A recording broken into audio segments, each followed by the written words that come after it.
Hey yeah, Fnaf plushies. It's been a while since I've recorded something in front of my camera, so it's a little weird. Anyway, so as some of you may know, the new book series, Tales of the Pizza Plagues, just released its first book on this date. Anyway, it's not important.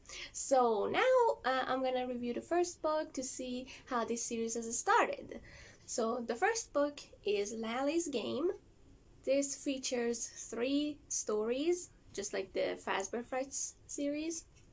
Now I'm gonna divide this video to 2 sections. The first one's gonna be for the spoiler-free version, and the other one is gonna have spoilers and all that stuff. So yeah. So let's start with the overall of the book. It was totally okay. I actually enjoyed my time reading that, and yeah, so let's start with the first story, Frailty. So this story actually kind of uses a concept of one of the stories from like the Fazbear Frights. This actually was very interesting for me. There were some parts I didn't really like because I thought they were just there to, help the story go and all that stuff. But overall, the story was very nice. I really liked it. And then the second story is Lally's Game. That one, towards the end, I actually started to really like it. Yeah, it could be my favorite kind of story in this book. I really enjoyed it. The writing was nice. And the ending was pretty good, to be honest. And then we get to the third story, which is Under Construction. To be perfectly honest, this one is really weak. It started out very interesting because I was like, oh, this is pretty cool. I wonder what's gonna happen. And then towards the end, it kind of, I don't know, it didn't even provide any answers at the ending because I finished the story and I was like, wait, that's it? But I didn't answer any of my questions. Like, it didn't even have, like, anything in the story that could answer my questions if I thought about it. So, I don't know, it felt a little unfinished, and it was really sad. And it also had some R.L. Stine vibes. I mean, I really like R.L. Stine's works, but for Fnaf, it doesn't really work there. That kind of recipe kind of doesn't work. If you've read R.L. Stine books, you will kind of understand what I mean. So yeah. And then something you might realize is that these 3 stories don't really have anything to do with like the Fnaf locations. I mean, the last one kind of takes place in a Freddy's place, but that's just for like the beginning of the story. After that, it has nothing to do with the story, which is really disappointing. Like, it's called Tales from the Pizza Place. It should have a lot of things coming from the Pizza Place. For Lally's Game, I could kind of forgive that, because if you read the story, you'll understand why. And from the first one, was just a concept from like the old books. But alright, like Fazbear Frights had some stories that didn't have anything to do with Fnaf as well. And also, just like the Fazbear Frights books, we get teasers towards the end, like epilogues and all that stuff. I just skimmed through them because I don't really like the epilogues, because I would have enjoyed them better if they had their own, like, I don't know, story.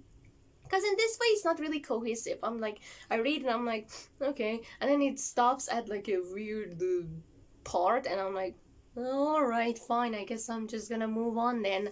So yeah, that's my problem. It also focuses a lot on like I don't know, the characters that I don't really care about. Like, focus on the important parts of the story other than like the characters. But that's just me. That's just me. I've heard people really like epilogues. Not me. Not me. I didn't read the old books epilogues too.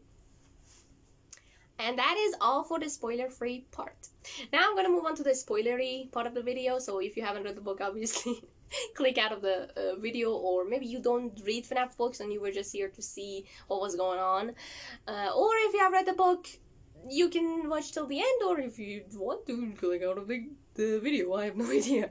So yeah, let's get to the spoilery part. In Frailty, I mean, as I said in the spoiler-free part, it uses a concept that we saw in To Be Beautiful, which really caught me off guard. I was like, I mean, I could make the connections from the very beginning. I was like, that's kind of familiar. I mean, maybe it's like in a future, Eleanor is gone, and that's why the main character Jessica is still alive, quote unquote. So yeah, it was really interesting. I really liked it. But like I said, the parts I didn't like, that I thought they were just there to be put there and continue the story to fill up the pages and all that stuff, were the parts with like the school and like the romance. Yeah, so I didn't really like those parts, but the overall concept, I really like that. So yeah. Cause the reason I didn't like the, you know, quote unquote school part, the romance stuff, is that it's just such a typical idea that it's using.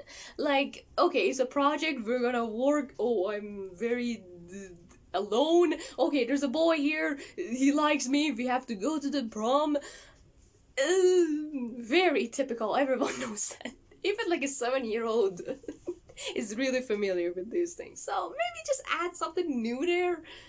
But whatever. That was the only complaint. For the second story, Lally's game, yeah, it kind of had the vibe of the new kid from 1:35 a.m. book, where like the, what was his name? Insert name here. He would target some women and then kill them and all that stuff, because maybe like Lally told him to do something like that and all that stuff. I really like that idea. That was really cool. It was like, oh, the game is only for 2, and that was really interesting. I really enjoyed the concept. It's a concept that if you think about it, you're like, that's messed up, and that is something that not many writers do, and that's very cool. And then onward to the third story, which was under construction. Oh boy. It was really sad, but come on. Just because the story is sad, that doesn't mean that I'm gonna like it or people will like it as well, because if it's not cohesive, what's the big deal? What were those weird blobs and all that stuff? Like, they had nothing to do with the story. They were just there for the sake of being there. They didn't answer any questions and all that stuff. Was the main character in the simulation or what? Like, what was happening? Like, I did not understand, and I just left with feeling empty. But I guess, like, you can't always have good stories, obviously. So yeah. Also, there's a problem. I don't know if you guys noticed or not, or maybe I'm an idiot, but I saw, like, the cover art, like the character you see on the cover art, didn't show up anywhere in the book. I'm telling ya, I read the books very carefully. I try to do that at least, except for the teasers.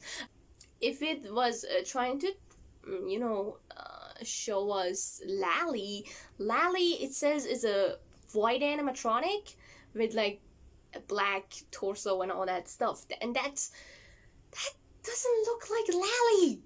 So that's a problem. I didn't really understand who this character was. If you know, definitely let me know.